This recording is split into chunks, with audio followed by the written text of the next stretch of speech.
Hi friends, 100% మీరు మాట్లాడతారు Nihali spoken English institute.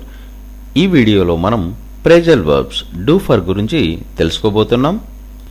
Phrasal verb do for అనే ప్రేజల్ వర్బ్ను ఏ సందర్భంలో ఉపయోగిస్తాము అంటే to destroy something completely so that it cannot be used any more.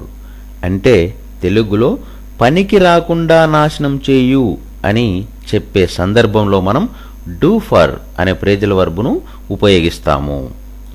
Phrasal verb do for అనే phrasal వర్బ్ను ఏ సందర్భంలో ఉపయోగిస్తాము అంటే to destroy something completely so that it cannot be used any more.